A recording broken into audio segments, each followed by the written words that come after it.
Hola, ¿qué tal? ¿Cómo estáis? Soy Laura, vuestra presentadora de hoy en Mindalia en directo. Bienvenidos y bienvenidas a las conferencias mundiales en vivo que organiza mindaliatelevisión.com. Hoy nos acompañan una vez más Daniel Lumera y Daniel Gavarró y en esta ocasión vienen a compartir con nosotros una charla sobre las creencias que nos amargan la vida.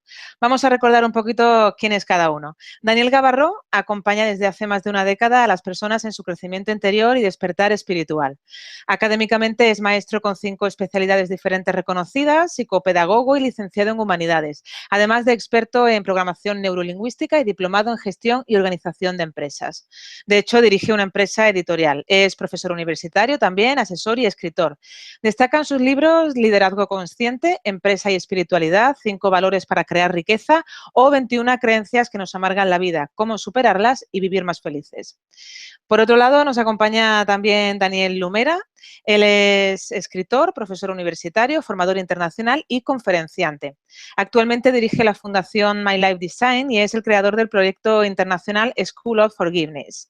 Lleva a cabo un proyecto social titulado Diálogo sobre el Perdón, donde sensibiliza a miles de adolescentes y enseñantes en los institutos de secundaria. Sus programas formativos dedicados a las ciencias del bienestar y de la calidad de vida han sido incorporados en las actividades didácticas de distintas instituciones, como por ejemplo universidades o centros penitenciarios. Es autor del libro La cura del perdón, una vía a la felicidad o los 7 pasos del perdón. Es considerado también un referente en el estudio y en la práctica de la meditación.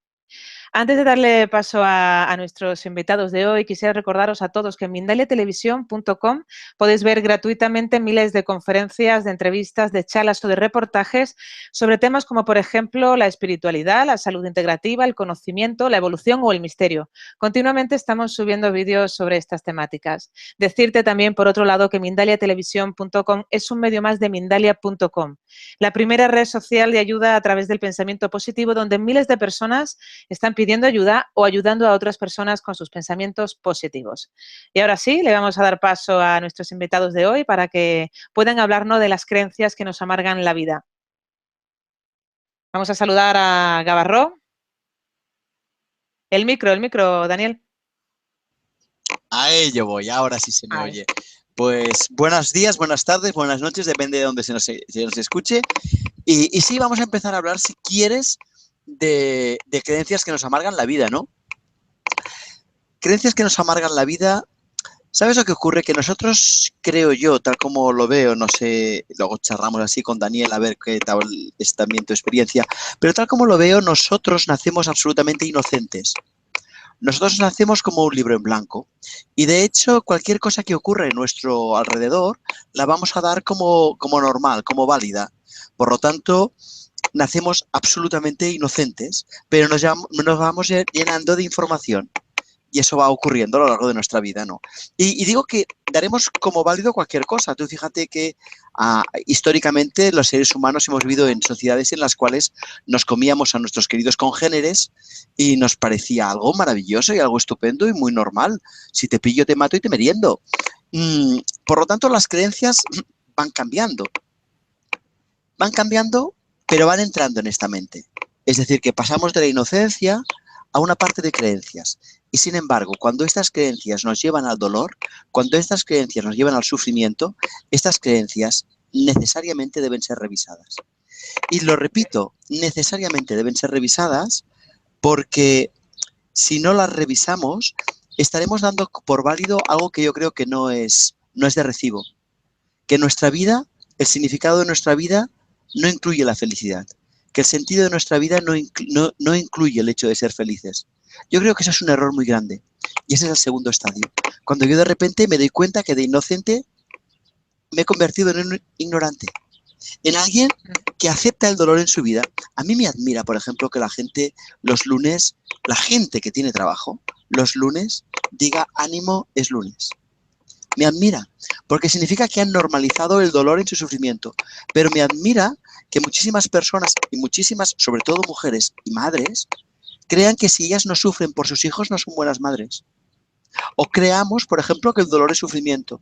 O creamos que un montón de cosas, y la gente diga, pero es que tengo razón, y lo diga sulfurada. Es decir, admita que tener razón le lleva al sufrimiento y le parezca normal. Estar en la segunda fase. Es la fase de la ignorancia.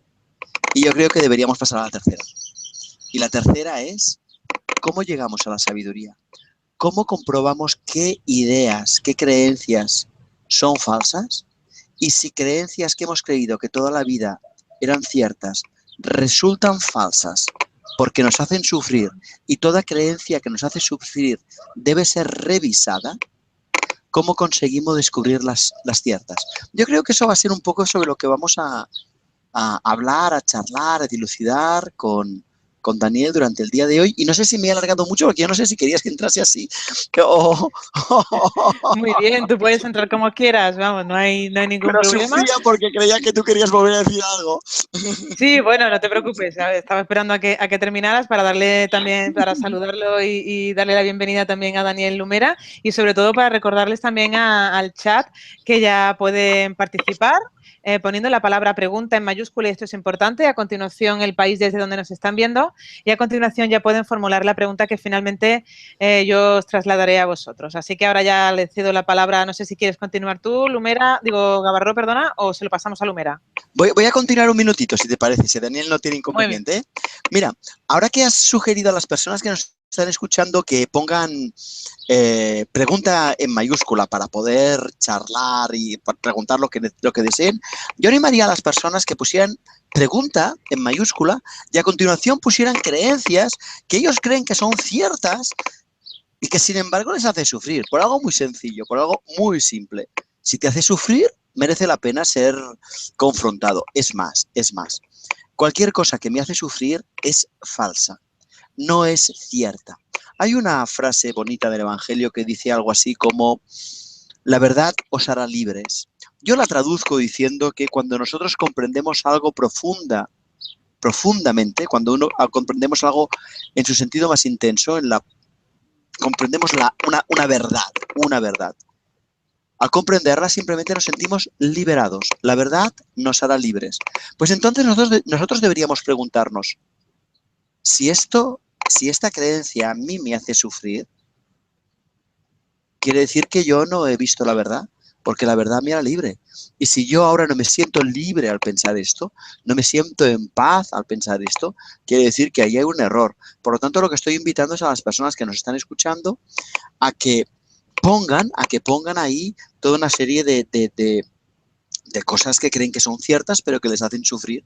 Y entre Daniel Lumera y yo, pues intentaremos en la medida de lo posible, porque tampoco somos magos, o a veces somos magos sin varita, magos sin magia, pero sí intentaremos reflexionar y hacerles ayudar a las personas, ayudarles a ver por qué eso es falso. Porque hay muchas cosas que son falsas, ¿no? Hay muchas cosas que son falsas. Y de entrada, antes de para darle la palabra a Lumera, a mí me gustaría hablar como mínimo de un par de errores que me parecen fundamentales en la vida. La primera es el error de la palabra egoísta. Egoísta. En castellano, las personas, y en nuestra cultura, las personas egoístas son aquellas que son aquellas personas que cuando les pides algo te dicen que no. Cuando les pides algo te dicen que ahora no pueden, ahora están ocupadas, ahora no les interesa, ahora no les es posible. Y de hecho a nosotros se nos educa para creer que primero son los demás. De hecho, cuando yo era pequeño me decían una frase muy bonita, no sé si os la decían a vosotros, que era cuando yo decía yo y tú, o yo y mi amigo tal, o yo y mi amiga tal, mi madre, mi padre, mis profesores, todas las personas mayores me decían, el burro delante, para que no se espante. Me querían decir, tú vas en segundo lugar, es tal persona y tú, tal amigo y tú siempre eres segundo, tienes que tener muy presente que en la vida, para no ser egoísta, tienes que ocupar siempre un segundo plano y tienes que estar atento a las necesidades de los demás. Tienes que estar atento para ver si puedes ayudar a los demás, porque los demás son antes que ti, antes que tú. Y esa idea a mí se me quedó. Yo creo que muchos de nosotros hemos sido educados en esa idea y a mí me gustaría rehacer el concepto de egoísmo, porque si uno no rehace la palabra egoísmo no puede crecer interiormente. Yo creo que uno no es egoísta cuando se cuida. Yo creo que uno no es egoísta cuando escucha sus necesidades, porque yo soy la única persona que puede conocer mis necesidades. Yo soy la única persona que puede saber cuando tengo sed, cuando tengo hambre, cuando tengo sueño. Yo soy la única persona que puedo saber de mí mismo cuáles son mis necesidades. Por lo tanto, que yo atienda a mis necesidades es imprescindible, porque si yo tengo sueño y lo niego, te acabaré maltratando, porque como estaré nervioso, si yo tengo hambre y no como, y te atiendo a ti antes que a mí, te acabaré atendiendo de mal humor, porque el hambre ya sabes cómo es, muy traicionera y cambia nuestra biología.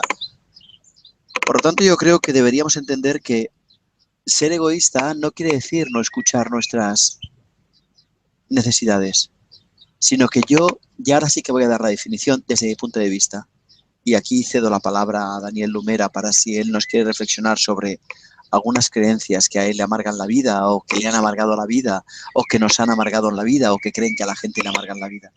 Para mí la definición de egoísmo es cuando yo pido a alguien que haga algo que yo no estoy dispuesto a hacer. Eso es cuando soy egoísta. Cuando exijo al otro que cambie porque yo no estoy dispuesto a cambiar. Cuando a mí, por ejemplo, cuando yo tengo problemas con una relación, con una persona, y le exijo a él que cambie porque yo tengo la verdad y no estoy dispuesto a cambiar. Eso sí que es egoísta. Pero ser capaz de mirar, ser capaz de escucharte, ser capaz de estar a tu lado y saber cuándo estoy lo suficientemente lleno como para compartir, o poder retirarme para llenarme, porque hasta que yo no esté lleno, no tendré nada para compartir. Mientras yo no sea feliz, lo único que puedo compartir es infelicidad. Si te pongo a ti delante de mis necesidades, difícilmente voy a descubrirme. No digo que no te escuche, no digo que no te apoye, digo que para apoyarte tengo que tener algo con lo que compartir. Y esa para mí sería una primera creencia. Sin esa creencia, yo no lo sé, Daniel, cómo tú lo ves, pero si nosotros, yo muchas veces, es lo primero que empiezo con los cursos, con los cursos de crecimiento personal que imparto, porque si las personas no consiguen darse cuenta que cuidarse está bien, cuando hagan un curso de crecimiento personal, cuando empiecen a mirarse a sí mismas, se sentirán culpables. Y entonces no podrán avanzar, porque creerán que deben ceder todo el tiempo a los demás. Y si yo no estoy lleno, no tengo nada que compartir. No lo sé, Daniel, he estado ahí demasiado rato, discúlpame, hoy me he puesto la directa. No sé tú cómo lo ves y si hay otras creencias que quieres compartir. Bueno, primero que quiero decir es que que tu libro sobre las 21, ¿no? Son 21. 21 creencias que te marcan la vida. No estoy totalmente de acuerdo con lo que he leído allí, pero seguramente tiene un impacto muy claro sobre el concepto, no solo el concepto, el hecho que a veces pasan adentro de nosotros cosas inconscientes que guían nuestra vida y nosotros muchas veces lo llamamos destino a todo esto, cuando desde mi perspectiva el destino es una elección y se trata de conocer perfectamente las mecánicas ocultas, inconscientes, internas que tenemos y que muchas veces estructuran, yo quiero decir, la mayoría de la relación, todas las relaciones que tenemos nosotros, o mejor, que tiene un ser humano común, son el producto de un proceso inconsciente, de creencias, de códigos, de pensamientos, de ideas. Somos como radios, ¿no? Que emitimos a determinadas frecuencias que se basan sobre creencias, sobre ideas. Y a partir de allí nos sintonizamos sobre una determinada frecuencia y recibimos y transmitimos a esta frecuencia. Y atraemos situaciones que contestan a peculiares y a específicas informaciones que nos habitan, que nos hemos aceptado como reales y que nos afectan completamente en todos los niveles de lo que llamamos realidad. Pero yo quiero llevar este discurso totalmente a la práctica para hacer entender a las personas cuánto importante es comprender y conocer las creencias inconscientes que tenemos y sobre todo como el conjunto, o sea, las cadenas, un poco como el ADN, ¿no? Las cadenas, las secuencias de estas creencias crean códigos y a partir de estos códigos nosotros estructuramos totalmente lo que llamamos realidad. Exacto. Entonces, quiero decir algunas cosas. Por ejemplo, una de las creencias, ¿cómo hacemos a comprender cuáles son las creencias que nos amargan la vida, que nos habitan, que nos hemos aceptado como reales y de las cuales somos inconscientes? Porque te pongo un ejemplo. Hay algunas personas, adentro de algunas personas, de todos nosotros, coexisten, o de la mayoría de nosotros, coexisten dos pensamientos, valgo y no valgo. A veces tiene más energía valgo, el 51% valgo, entonces nuestro comportamiento será influenciado por el pensamiento que tiene más energía, y otras veces adentro de nosotros se evidenciará más, tendrá más energía, más poder, el pensamiento no valgo. Entonces, el pensamiento, la creencia que en el presente tiene más energía, influencia el comportamiento y todo. ¿Cuántas personas conocéis que son leones en casa y conejos al trabajo? O sea, quiero decir, en nosotros coexisten muchas creencias y a segunda de la circunstancia, de la situación, una u otra, esto depende de lo que creemos de nosotros y del mundo, de la ilusión del mundo, entonces estructuramos a partir de esto la realidad. Pero, te hago un ejemplo. Yo me acerco al tema de las creencias a través de un trabajo que yo llamo el trabajo de los códigos. Los códigos, de hecho, son también secuencias de creencias, también, porque es un concepto un poco más largo. Y para hacer un ejemplo práctico, hacer entender y comprender a las personas de qué se trata, podemos tocar directamente un argumento que molesta a muchísimas personas, que es el argumento del dinero, por ejemplo, o de los ricos y de los pobres. En España había una persona que quería ser descodificado, o sea, conocer las creencias bloqueantes acerca de la prosperidad y del dinero. Y llega y me dice, mira, es que yo quiero ser rico, es que quiero ser próspero. Y digo, vale, cierra los ojos y comienza a repetirme, los ricos son. ¿Qué son los ricos? Comienza, los ricos son, están bien, los ricos son. Después de que se ha roto su mente, que intentaba de controlar el proceso, comienza a decirme, los ricos son malos, los ricos son egoístas, los ricos son Berlusconi, los ricos son, yo qué sé, los ricos son lejanos, a los ricos no les interesa nada de la gente, los ricos piensan solo, hacen trampas, los ricos pagan cosas, se destruyen. Yo digo, perdona, pero ¿y los pobres? Ah, no, los pobres son puros, los pobres irán en los cielos, los pobres son pobrecitos. Y digo, con estas creencias que tú tienes, ¿cómo puedes ser rico?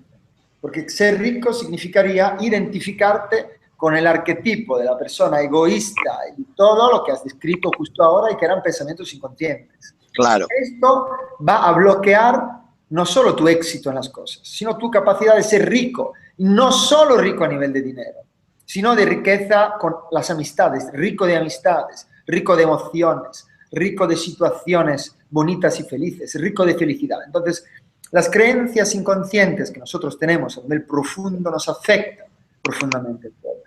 Y hay un ejercicio, y con esto te devuelvo el testigo, hay un ejercicio muy bonito que podemos hacer para descubrir, que es un ejercicio loco, claramente, pero os reto a todos a hacerlo esta noche mismo o mañana.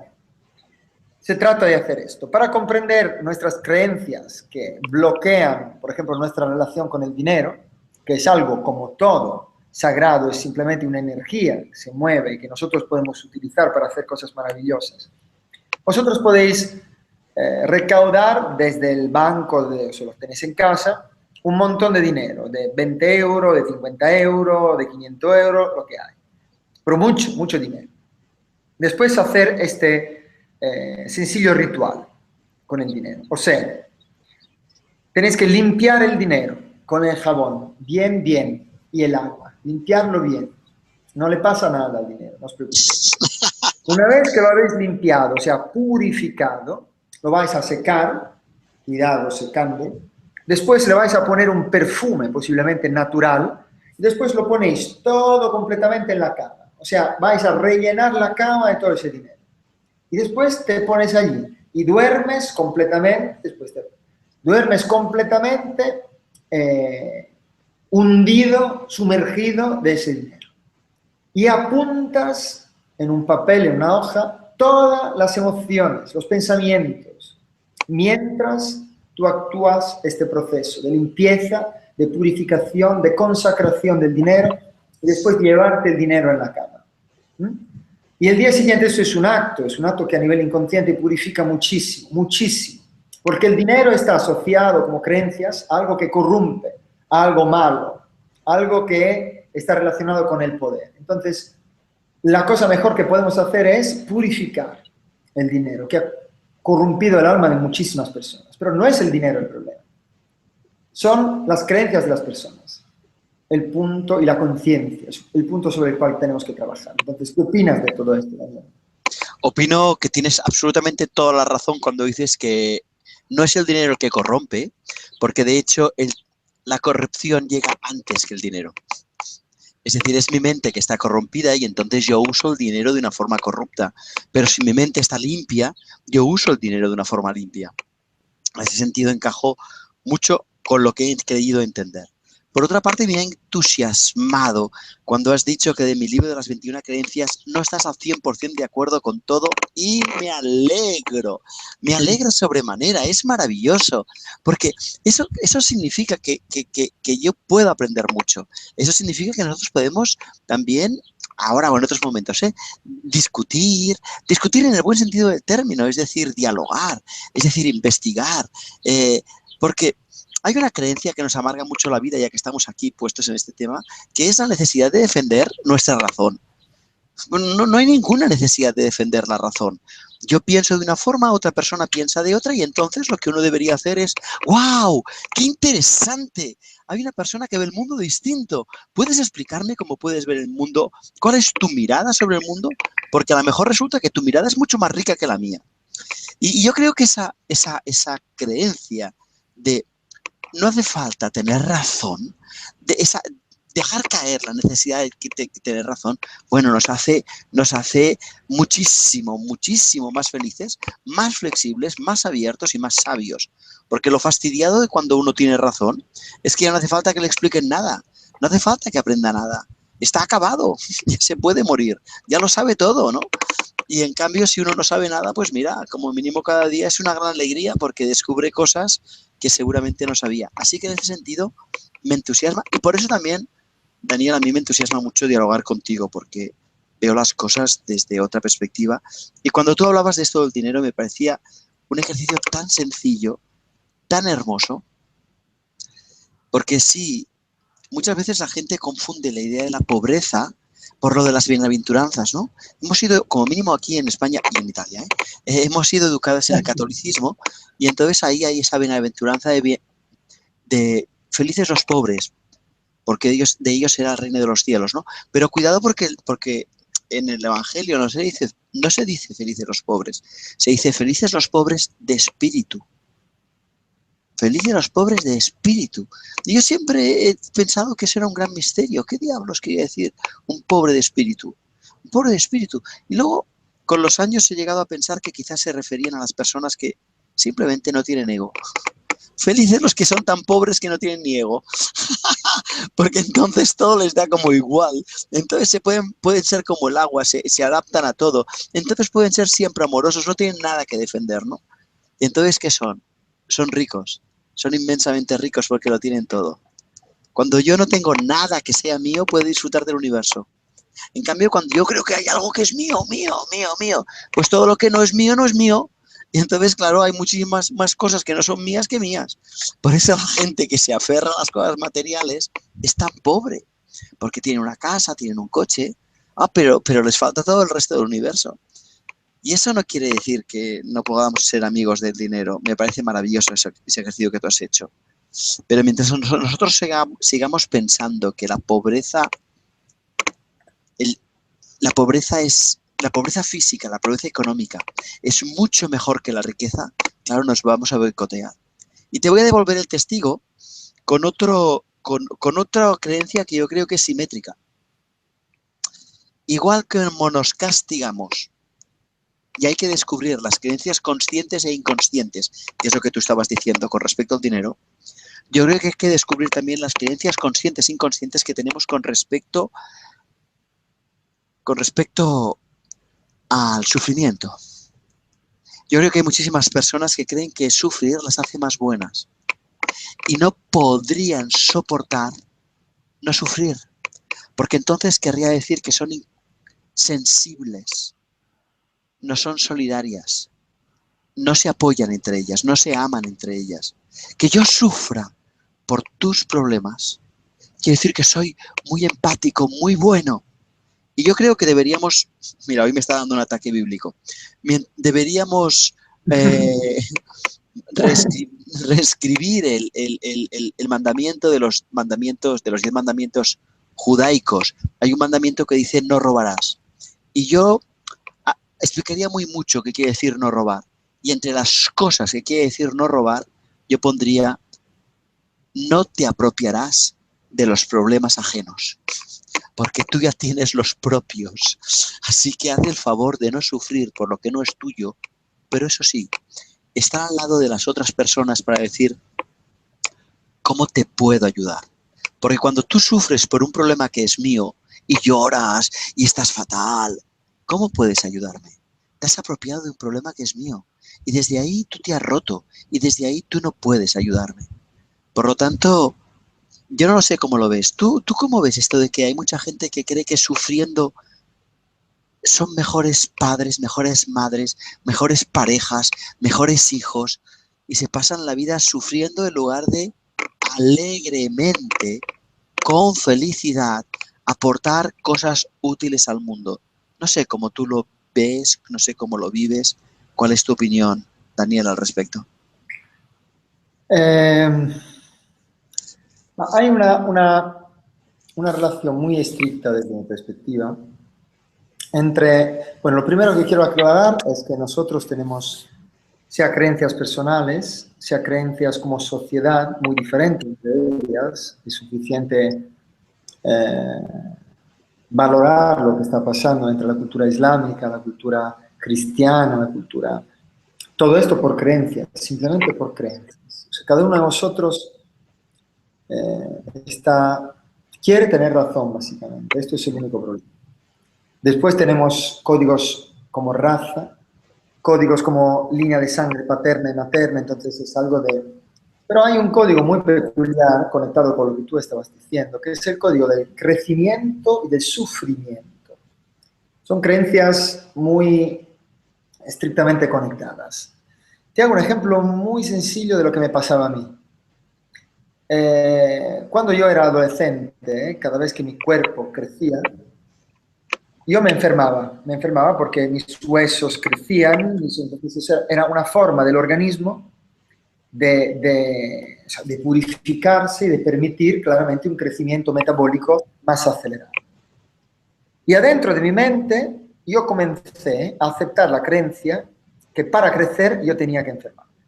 Entonces cualquier cosa en mi vida representaba antes un crecimiento profesional, un evento, un momento de crecimiento individual bajo el perfil de relaciones con mis padres, bajo el perfil de cualquier momento que yo percibía como crecimiento, me llegaba la fiebre, me salía la fiebre. ¿Por qué? Porque para crecer era conectado al sufrimiento del cuerpo físico, entre comillas. Claro. Yo creo también que el amor es otro tema. O sea, hay muchas personas que no crecen sino sufren, que crecen a nivel de empresa, a nivel de pareja, siempre tienen que pasar a través de una profunda crisis y sufrir mucho. Esta es una creencia impresionante. Pero también el amor. El amor que se ha equivocado completamente, como hemos dicho la otra vez, que se cree que sea algo de un sentimiento de pareja. Pero lo bonito es que muchas personas creen que si no sufren amando a la otra persona, no le van a demostrar que es verdadero amor. Entonces, claro. La creencia de que es necesario sufrir para demostrar que tú vales, para el flamenco yo creo que también es una expresión artística que sale del sufrimiento del alma, de cuando sientes un sentimiento, enamoramiento, de amor. Entonces, yo digo, es buenísimo esto, es una experiencia fantástica, pero es simplemente una creencia que yo necesito destruirme para una otra persona para demostrarle que la amo. Y es una creencia muy potente también esta. Yo creo que sea importante aclarar para todas las personas que básicamente algunos puntos claves. El primero es que nuestras creencias inconscientes determinan e influyen completamente en nuestra vida, realidad. O sea, lo que creemos ser, lo que pensamos, nuestros esquemas mentales, incluso lo que sentimos profundamente, cómo actuamos y sobre todo cómo reaccionamos a las situaciones, o sea, cómo atraemos y cómo creamos las situaciones y cómo reaccionamos, depende de informaciones sutiles, profundas, la mayoría de las cuales son inconscientes, que determinan también nuestras enfermedades. Entonces, estas creencias determinan e influyen la mayoría, si no en todos los modelos de nuestros comportamientos, nuestros esquemas mentales, como dije antes, y también nuestra forma de actuar y de ser. Pero sobre todo, es como si nosotros tenemos una lente a través de la cual interpretamos las situaciones que vivimos y reaccionamos, la creamos, que son presentes en nuestra vida. Y el dato más relevante de todo este razonamiento es que la mayoría, realmente la mayoría, de estas informaciones que contenemos adentro son completamente inconscientes. Te hago otro ejemplo antes de pedirte un razonamiento y sobre todo tu perspectiva respecto a lo que estoy diciendo. Por ejemplo, en mi familia yo he encontrado varias personas que tenían un código peculiar. El código también es un conjunto de creencias, pero más. Es un concepto que abraza múltiples niveles. Pero, por ejemplo, algunas personas de mi familia, y han intentado de transmitirlo a mí también, tenía el código, yo lo llamo, de la Valle de Lágrimas, o el código del Armageddon, el desastre.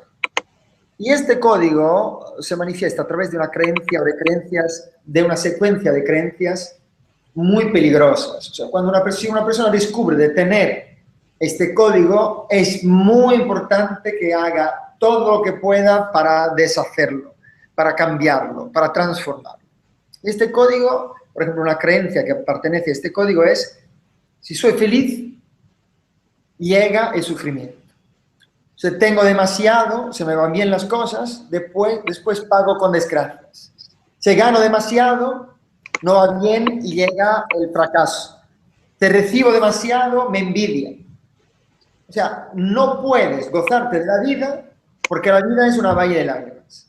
Es un sufrimiento. Entonces, este código es tan profundo, esta creencia es tan profunda, que no eres capaz de gozarte, de ser feliz y de aprovechar completamente los momentos bonitos. Porque si lo haces, te encuentras en culpa, si tienes el miedo profundo, consciente de que se va a romper todo. Pero más, que vas a atraer una situación. Yo me he dado cuenta de tener ese código cuando tenía 16 años. Porque todo estaba yendo bien en las escuelas, con las relaciones con las chicas y todo. Y yo comencé a decir, me recuerdo perfectamente el momento donde empezó a actuar de forma inconsciente, pero destructiva en mí, el código este, de la Valle de Lágrimas. Y en ese momento dije, pero está yendo todo bien, está yendo todo bien. En ese momento me encontré en culpa. Me encontré de, oh, no, así no puede ser que vaya todo bien. Algo malo tiene que acontecer. Si va todo bien, llega la desgracia. Y justamente fue el año peor, casi, de toda mi vida a nivel de relaciones con chicas y de mi vida antes de la crisis espiritual, claramente. Y de valoración de la escuela. Entonces, y esto claramente fue causado de las creencias profundas e inconscientes que actúan las personas. Entonces, cuidados a detectarlas y a transformar estas creencias, porque realmente el destino es una elección. ¿Y tú, Daniel? ¿Y tú? Sí, el destino es una elección, ¿eh? Un segundito, Daniel. Dime.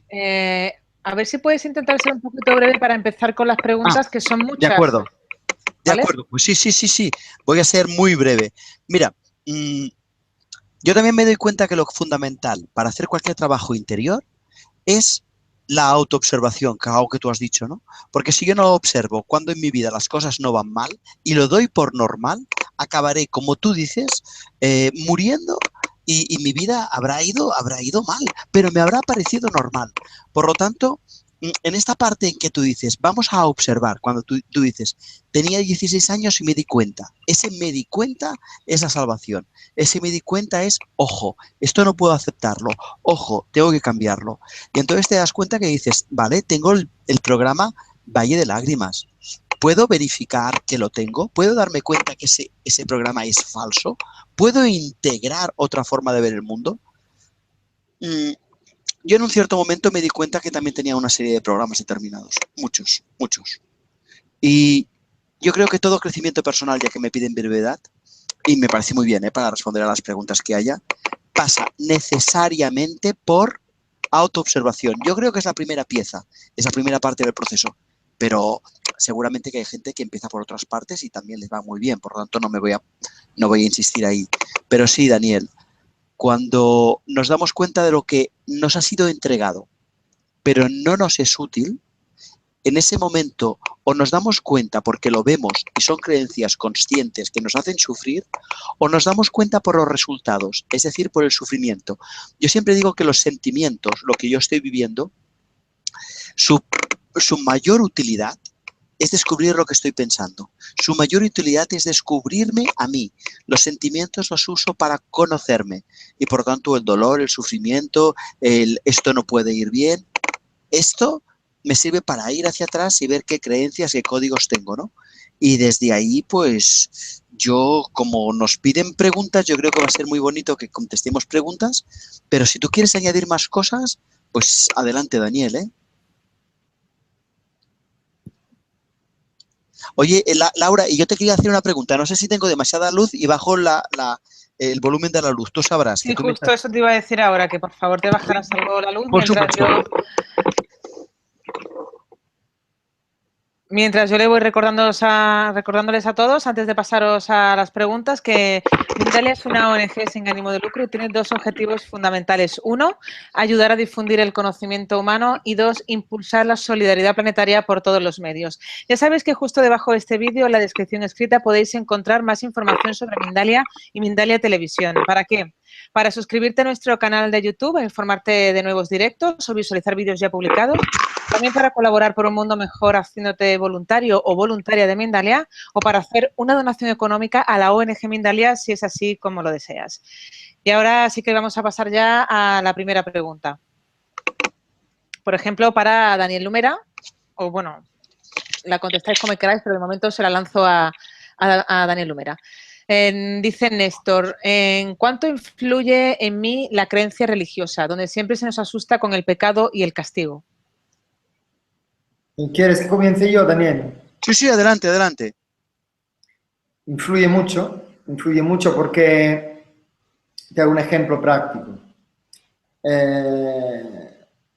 Me ha pasado en mi acercamiento al tema de las creencias que yo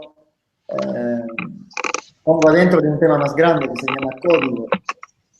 Me ha pasado que una mujer tenía un bloqueo muy grande con el tema de la espiritualidad, sobre todo cuando llegaba al concepto de Dios en la meditación, tenía un rechazo muy grande.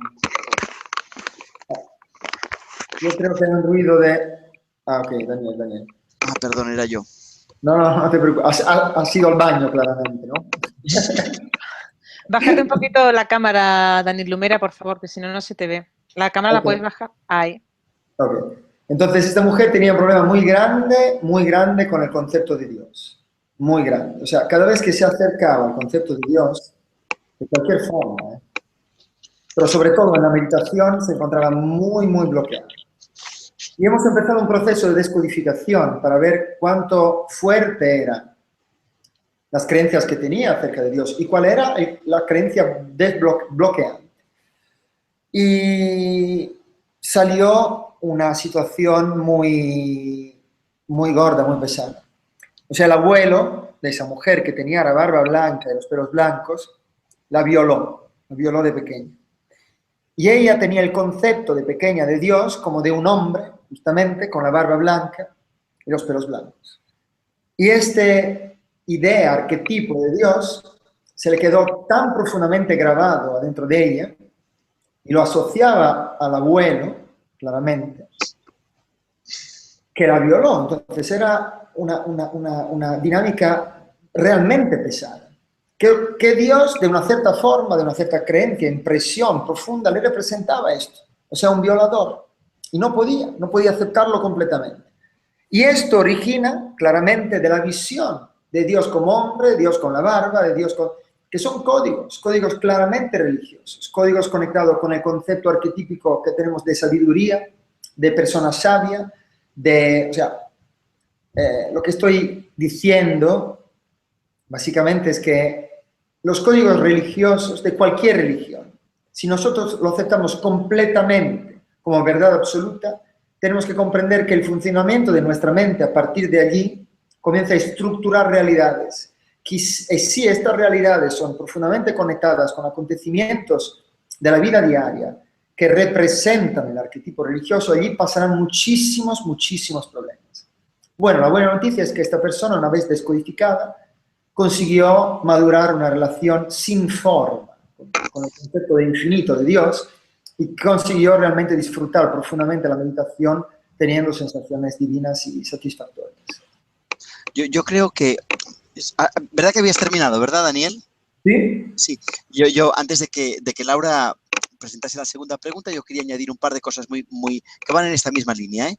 La primera es, creo que Santa Teresa de Jesús en un cierto momento en su, como mínimo eso me contaron, pero nunca lo he leído, por lo tanto no lo puedo confirmar, pero si no es vero e ben trovato, pues a sus correspondientes, a las monjas de su convento les pidió, por favor, que no asistiesen a ninguna oración mientras no supieran a quién estaban rezando.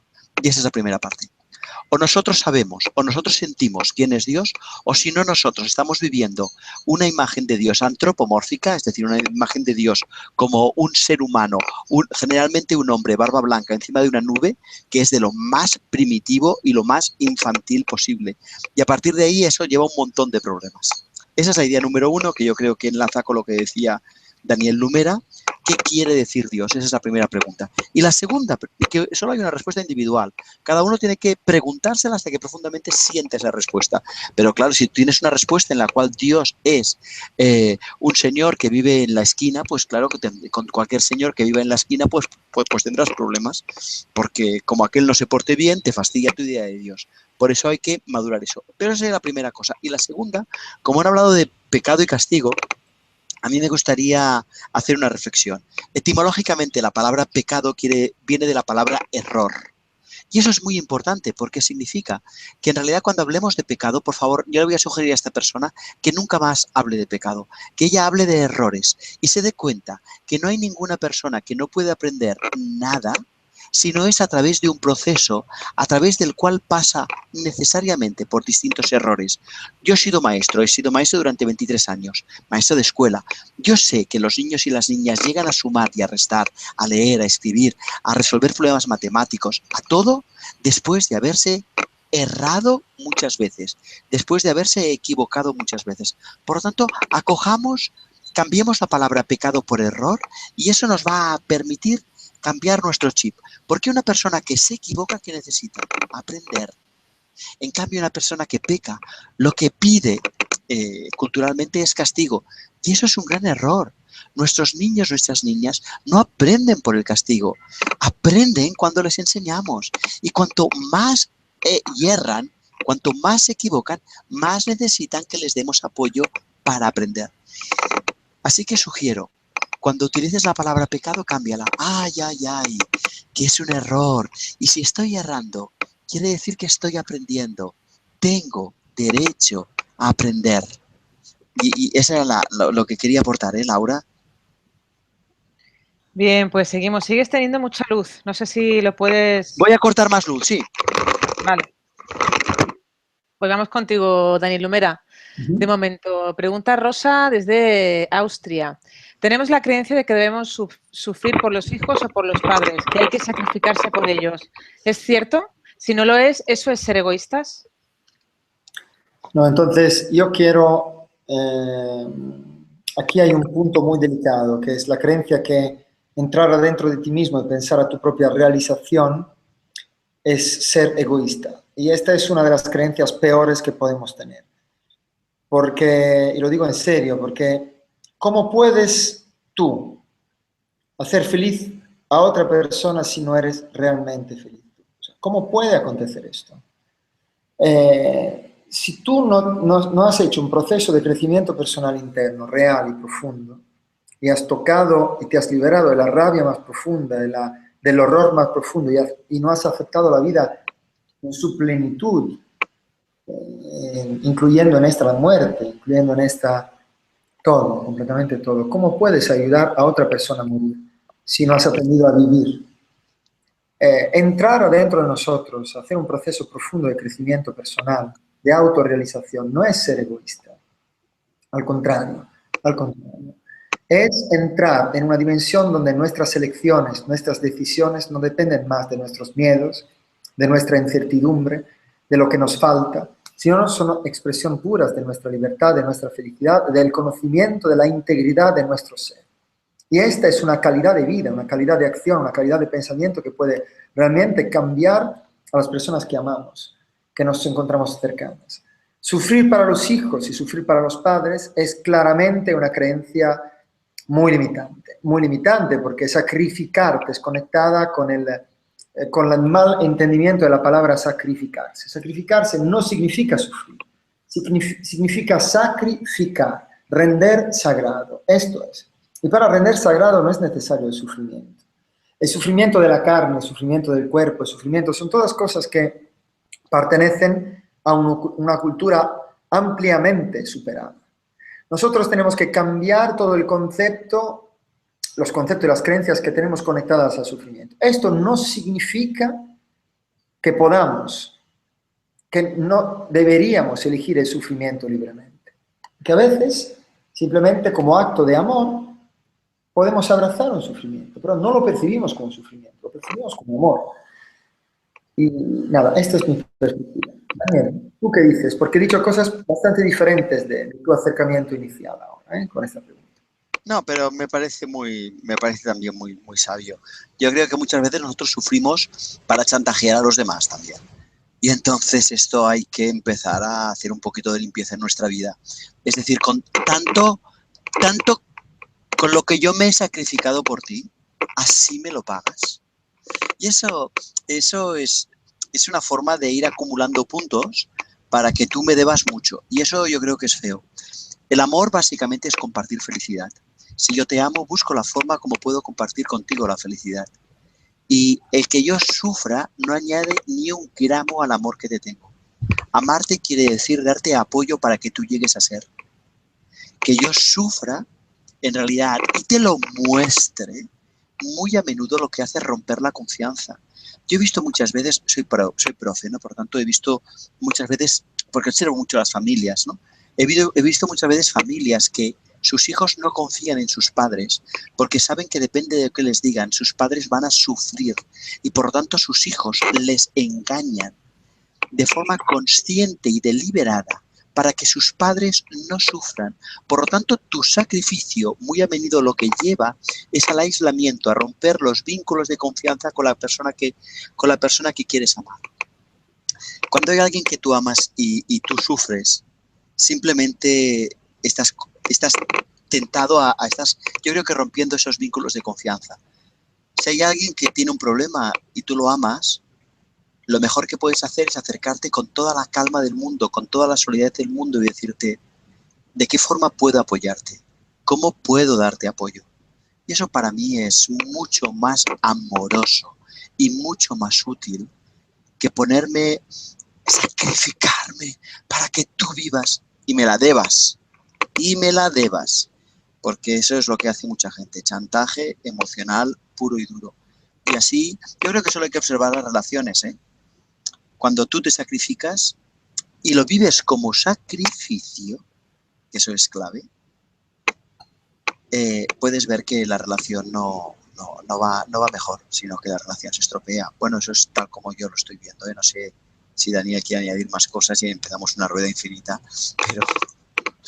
No, quiero simplemente decir, ¿por qué no hablamos del hecho que las mujeres creen que los hombres no pueden hacer dos cosas a la vez? Por ejemplo, esta es una creencia muy fuerte, de las cuales nos tenemos que defender, Daniel. Me encanta, tu sentido del humor es la bomba.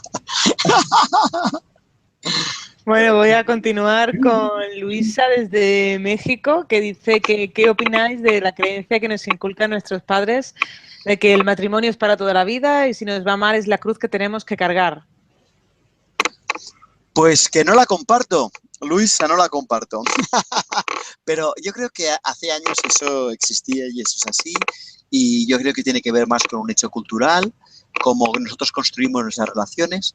También yo creo que desde un punto de vista espiritual libre uno tiene que empezar a entender que uno tiene que empezar a construir las relaciones de la forma más consciente posible. Yo creo que el amor consciente sí es para siempre, pero el tipo de vínculos cambia con los años. Es decir, igual que cuando uno tiene un hijo, el amor, el apoyo a ese hijo, a esa hija, es consciente y es para siempre, o podría serlo. Es decir, ayudarte a ser quien estás llamado a ser en toda circunstancia. El tipo de relación que voy a mantener contigo yo creo que va a ser distinta cuando tienes 3 años, cuando tienes 15 y cuando tienes 40. En el matrimonio, yo ojalá fuera para siempre, pero pretender que cuando una relación no funciona tienes que quedarte ahí porque si no el infierno se va a abrir a tus pies. Yo he comprobado que el infierno no se me ha abierto a mis pies porque estoy en mi 4º matrimonio y por lo tanto hablo desde la experiencia, ¿no? Estoy con mi 4ª pareja, más que 4º matrimonio, eso sería más adecuado de decir. Y el infierno se abre a tus pies. Y yo creo que, y eso es mucho en la línea de un filósofo que se llama Foucault, la sexualidad ha sido usada como forma de control social y yo creo que deberemos reescribir mucho sobre las relaciones, sobre la sexualidad, para poder llegar a tener unas relaciones mucho más sanas. De hecho, algún día y tengo muchas ganas, Daniel, un día haremos aquí un programa sobre sexualidad. ¿Te parece bien eso? Aquí es buena idea, ¿eh? Ok. Pues yo lo dejo aquí de entrada, yo lo dejo aquí y no sé, añade lo que te apetezca, Daniel. Para mí es perfecta tu respuesta, es completa y también acepto el reto de hablar de un tema tan delicado, tan profundo y tan sagrado como es aquello de la sexualidad. Perfecto. Bien, pues continuamos. Dice Francisco desde San Diego. Creo que hay otra vida y que los errores en esta me seguirán y no me hace sentir feliz este pensamiento. ¿Qué opináis? Al contrario, siéntete muy feliz. Mira, es mucho más sencillo si lo miras de la siguiente manera. Y yo estoy de acuerdo, que los errores te seguirán en la siguiente vida, esto no hay ningún problema, porque los errores también te siguen en esta vida. Lo que pasa es que cada vez en esta vida sabes más y en la siguiente, por lo tanto, todo lo que has avanzado aquí ya te lo llevarás a la siguiente. Por lo tanto, si ahora ya, míralo de la siguiente manera, es como si estuviéramos estando en un colegio. Ahora estás haciendo 4º de primaria y por lo tanto el año que viene harás 5º.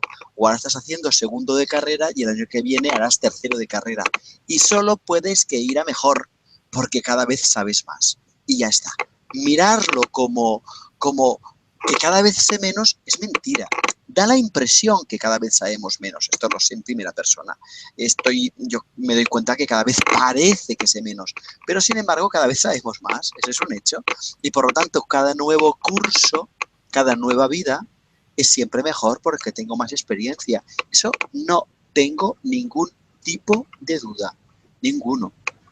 Pero bueno, eso lo he dicho así muy rápidamente y me he quedado tan ancho. Y a lo mejor Daniel iba a hacer una aportación mucho más sabia, mucho más rica que la mía. No, yo simplemente quiero decir una cosa importante. O sea, el hecho que la creencia de que existe una evolución, la creencia de que podemos aprender algo, de que podemos desaprender algo, pertenece a un cierto nivel limitado, claramente, de conciencia, que presupone un espacio, que presupone un tiempo, que presupone el hecho de que empezamos sin ser perfectos y tenemos que, para ser perfectos, o cuantos menos para crecer, que adquirir informaciones. Bien, las personas más sabias que yo he encontrado en mi vida no han estudiado profundamente los textos y han trascendido la dimensión de espacio y de tiempo donde hay una necesidad de aprender para saber y no ser para saber. Entonces, desde mi perspectiva y mi experiencia, existe un nivel de conciencia donde se transciende el espacio, el tiempo, la separación, la perfección y la imperfección, y se entra en un estado de plenitud, de integridad tan profundo, de luminosidad tan profundo, que cae el esfuerzo y la creencia que para ser bueno, para ser perfecto, para ser apto, para ser aceptado, para ser amado, necesito crecer, estudiar, comprender, ser preparado, y nos gozamos de la maravilla que somos, perfectos, un milagro constante, porque entramos en la esfera del ser. Y esto es todo. Yo estoy de acuerdo totalmente con lo que has dicho, Daniel. Estoy de acuerdo también en que ese enfoque que has dado es mucho más profundo que el mío, en el sentido en que nosotros necesitamos darnos cuenta en algún momento en que todo este esfuerzo que hacíamos era innecesario, porque ya somos. Sin embargo, es posible que haya todo un proceso, bueno, sin embargo, como mínimo en mi vida me doy cuenta de que hay todo un proceso para darme cuenta que todo ese trabajo que he hecho era un trabajo no de acumular, sino de dejar ir. Un trabajo innecesario, pero a la vez imprescindible, porque yo me estaba confundiendo con lo que no era. Pero tienes toda la razón del mundo. En el momento en que yo puedo vivir, en el momento en que podamos vivir, en el momento en que podemos sostener el máximo tiempo posible, ojalá sea para siempre, ojalá sea permanente. Esa conciencia de que yo ya soy, de que la parábola esta del hijo pródigo en realidad no se hace a un hijo pródigo que es un cuento a otra persona, sino que es una parábola que se nos dirige a nosotros, que soy yo el hijo que estoy siendo esperado, porque yo soy igual que el Padre, yo soy igual que la divinidad.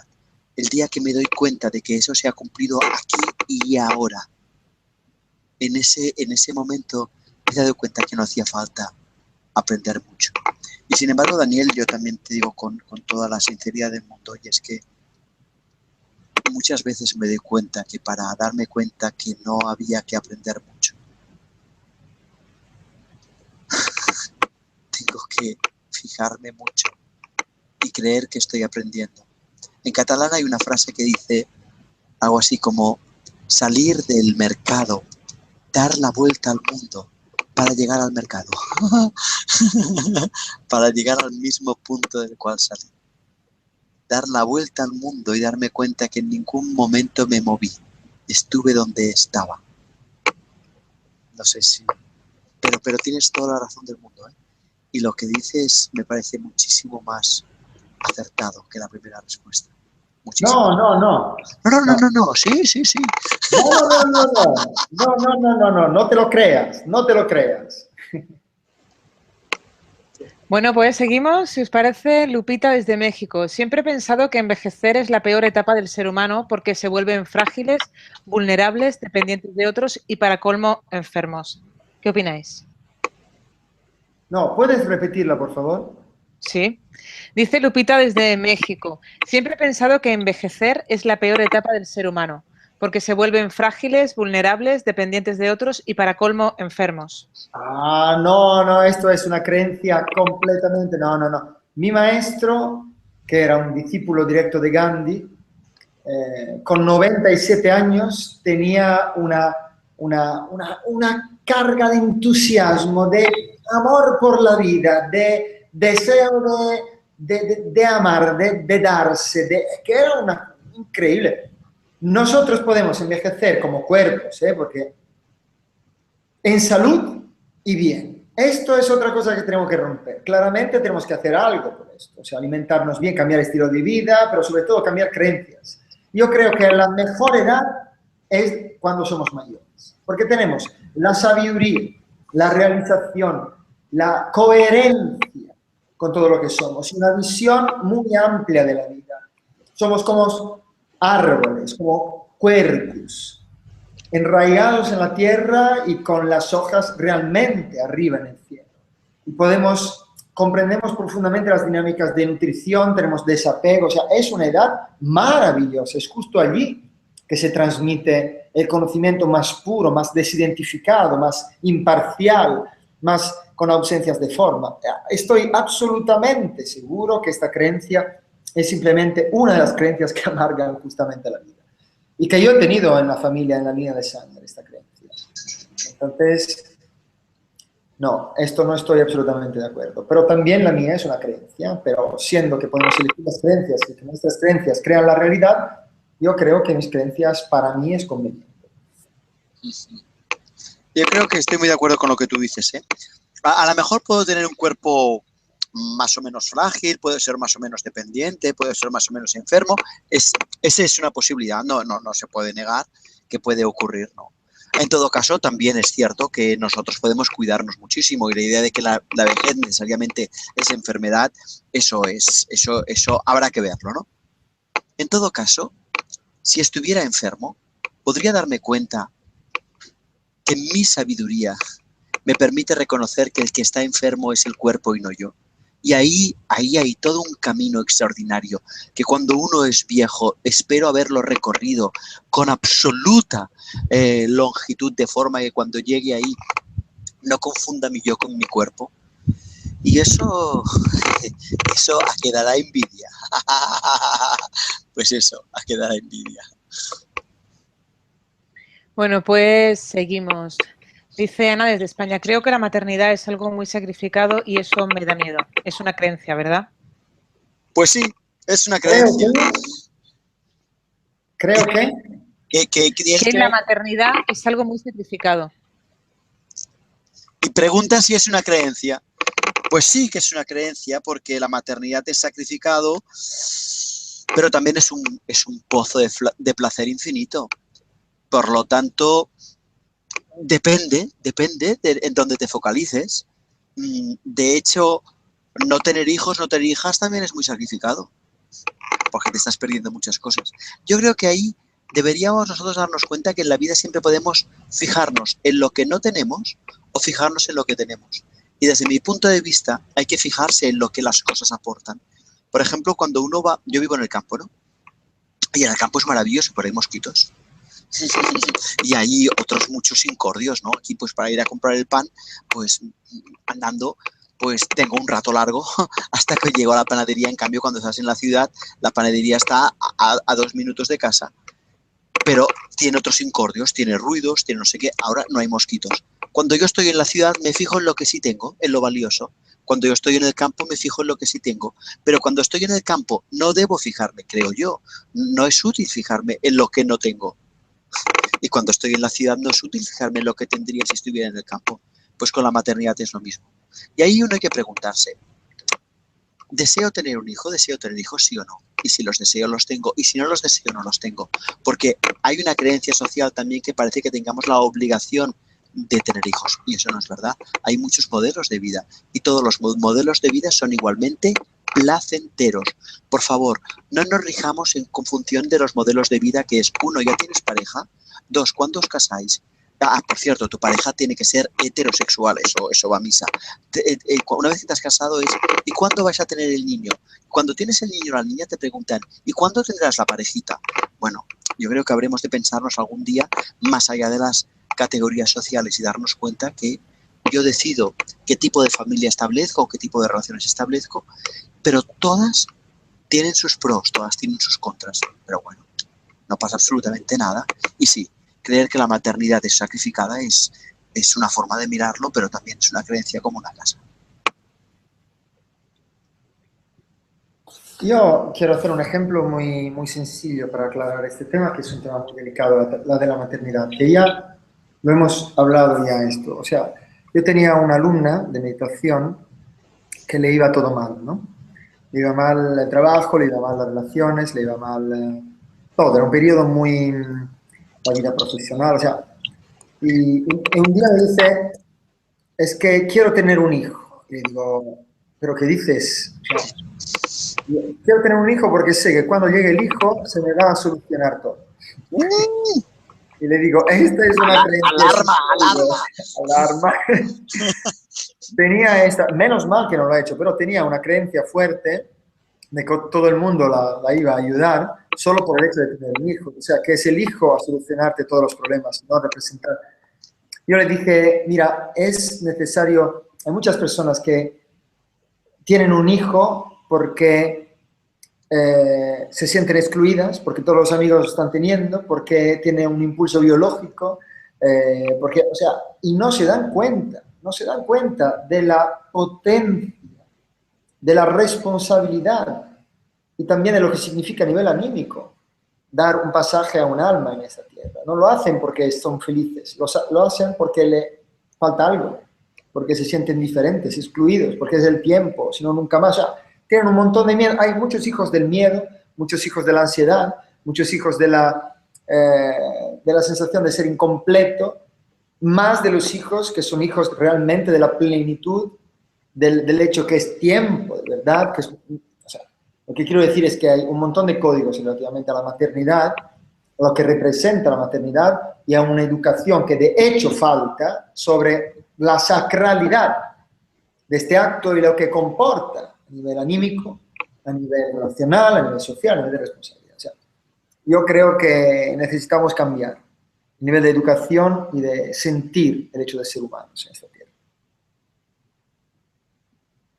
Bueno, como vamos muy justitos de tiempo, ¿qué os parece si hago la última pregunta que me contestáis muy brevemente? Perfecto. ¿Vale? Pregunta por aquí Daniel, dice, ¿hay algo que no sea creencia? El ser. Querías una respuesta rápida, ¿no? Perfecto. ¿Lumera? ¿No tienes una respuesta? Sí, pero ya está, ¿no? Bien.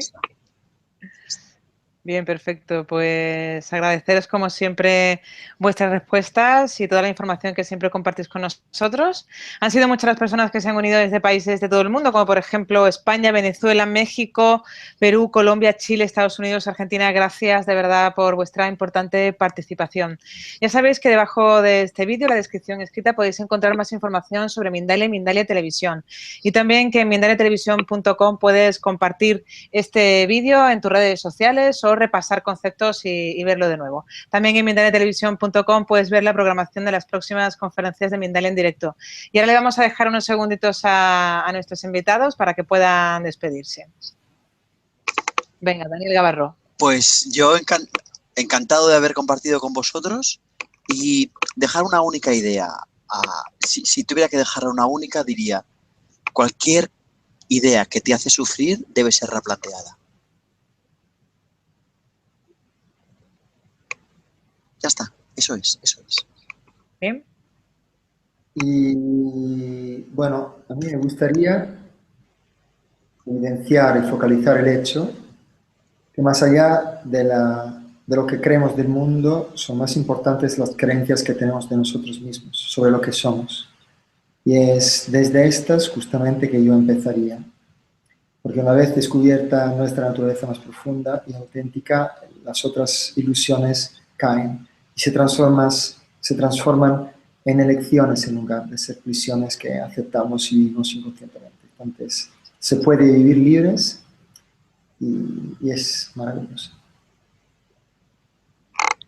Bueno, pues desde el chat os transmiten muchísimas personas muchísimo amor, dice la gente por aquí.